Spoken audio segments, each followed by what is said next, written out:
Building resilience. How to bounce back when life beats you up.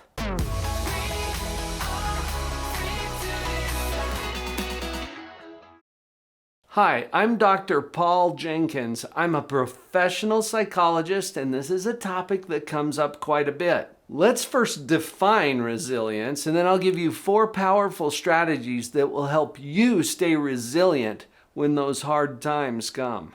I found a pretty good definition of resilience online as I was preparing to shoot this video today.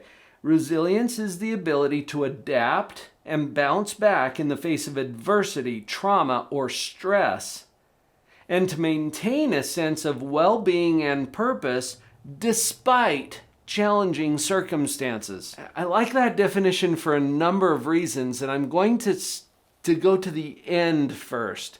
Challenging circumstances. So that first of our 4 strategies is to get good at distinguishing between circumstances and stories. So let's go back to the definition for a minute. It says, despite challenging circumstances.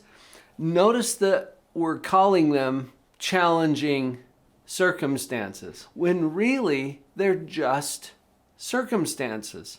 Challenging is a story. Okay, now I'm not denying the difficulty or the actual challenges that we face as we go through our circumstances.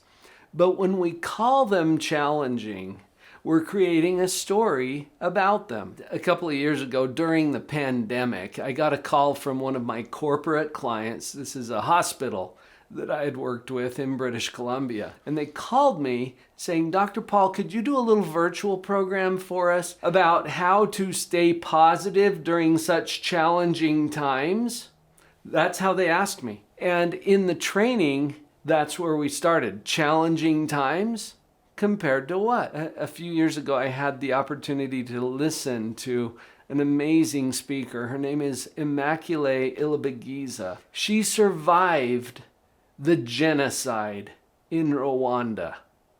And she wrote a book called Left to Tell, sharing her experience about that. I got to hear her speak. Now, challenging times compared to what, right? The hospital that called me was talking about the pandemic, the global pandemic, COVID-19, that occurred a few years ago. Immaculée was talking about a genocide that occurred in her country over a decade ago. Just notice that it could always be worse, and it could always be better. As we get better at distinguishing between our circumstances, which are neutral. Now, I don't mean that they're painless or easy. Sometimes our circumstances are difficult and painful, but they're neutral, meaning that it could always be better, it could always be worse. Our story about it makes it good or bad. Distinguish. I'm not even saying you have to change how you think. I just want you to notice the difference between a circumstance and a story about those circumstances. Now that leads us right into our second strategy, which has to do with 2 processes that are going on all the time in our own mind. You can't turn it off. These are principles, kind of like gravity. Do you ever get up in the morning and think, I wonder if gravity's on? No, it's on. And so you conduct your life with the assumption that gravity's going to work. That's why you put on shoes. If we didn't have gravity, we wouldn't need shoes. Just notice that these processes are like gravity. And there's 2 of them that I teach all of my clients. Evaluation, meaning judgment. You can't turn this off. Notice this. You're constantly judging, aren't you? Yes, you judge yourself pretty harshly sometimes. You judge your spouse, you judge your kids, you judge people in your neighborhood, people at work, people online. You judge the government, you judge the economy, you're judging me. It's all right, I'm judging you. You can't turn it off. You're constantly judging. Just notice that. Okay, now the process by which we judge implies comparison with some standard. So you can only say something is light compared to something that's dark, or heavy depending on which light you meant. You can only say something is bad compared to something that's good. You can only say something is sick compared to something that's healthy. This is how our brain judges, and you can't turn it off. So just notice that. The other process that's constantly going on is creation, meaning creation of what is to be. I believe, even from a spiritual standpoint, that we as human beings are creators. It's in our divine nature. We have to go create what's next. And the only way we can do that is by first imagining what it is that we're going to create.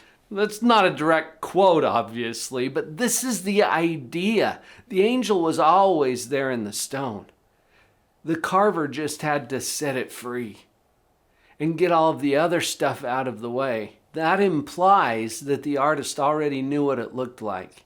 There's an imagination of what it is that we're going to create. Now, we already established that you can always, my editor tells me to always avoid the word always and never use the word never, but I just used it. What it is always between better and worse. In your imagination, you can always imagine something better.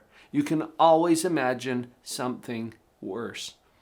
I'm giving you a really quick version of a model that I've designed called the positivity model. In fact, I will give you a free copy of that model. Go to the URL on the screen right now, drpauljenkins.com/themodel, and I will put a full color free PDF copy of this right into your inbox. Go grab it. You'll see what I'm talking about as it relates to these two processes that are always going on in our mind. To become truly resilient, we have to understand what our brain is doing, and the model will give you some of the operating instructions for the equipment.